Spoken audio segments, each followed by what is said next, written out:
Hey everybody, today I'm going to show you how to make flour from wheat, from the actual plant. Now I know you've seen pictures of this, but you've probably never seen a whole field of it. This is winter wheat right down the road from my house. Let me show you a picture. To get wheat flour, first you have to separate the wheat berry from all of this hull, and that's called threshing. Then you need to winnow all of the chaff away from the wheat berry. And I'm going to show you how to do that. Now, all of this is industrial now. They've got equipment that will do all of this right in the field. I'm just going to show you how to do it old school, maybe with a little bit of a modern homesteader twist. We're not talking about making 50-pound sacks of flour. I'm just showing this out of concept alone. So obviously the first thing that you would need is the wheat. And this is dried. And let me show you a close-up. Each one of these little segments contains a wheat berry, and the wheat berry has a little hull around it. You want to get around all that chaff. Okay, that's called the chaff. You don't want to eat that. So this is what you want, that little tiny piece of wheat, and then this can be ground into flour. You can bake your bread out of it.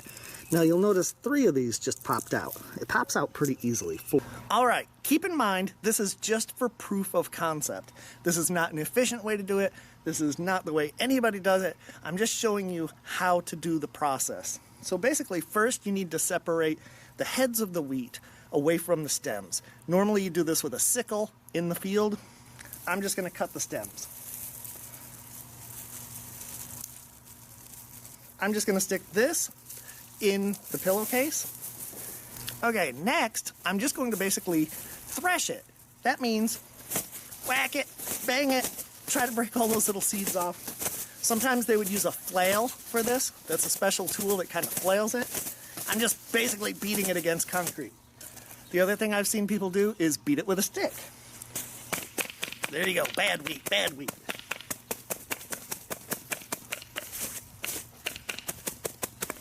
You can crumple it with your hands, you can shimmy it and shake it. That's called threshing. Okay, now that I've threshed it, I'm just going to dump it out onto the screen.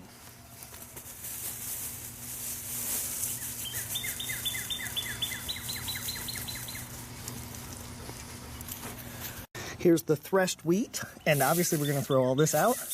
But look we've got all this grain hidden in with all the chaff. But how are you going to separate that?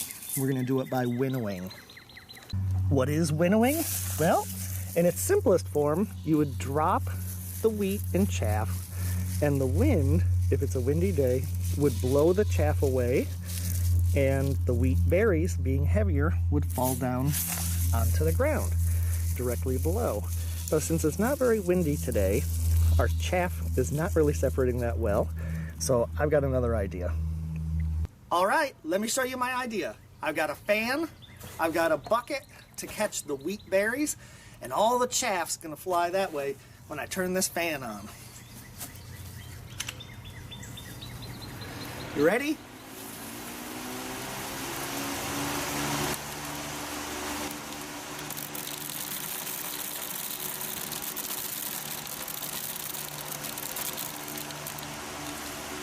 That was phase 1 of separating the wheat from the chaff. And it did a pretty good job. Now I'm gonna run it through a second, maybe a third time, and just try to get rid of all this light chaff. Here goes round 2.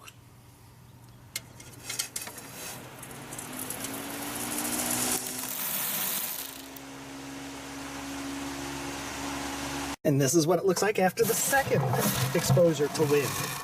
Now, I'll do this maybe one more time, but you get the idea. Here's the cleaned wheat berries, and now I'm going to put them through an old-fashioned grinder. And these are 2 millstones, and the flour will come out here as I grind it.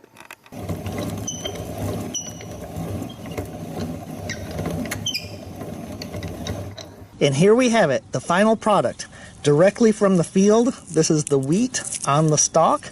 And here we have the milled flour ready to make bread or pie crust or dumplings, and it's whole wheat and it's delicious.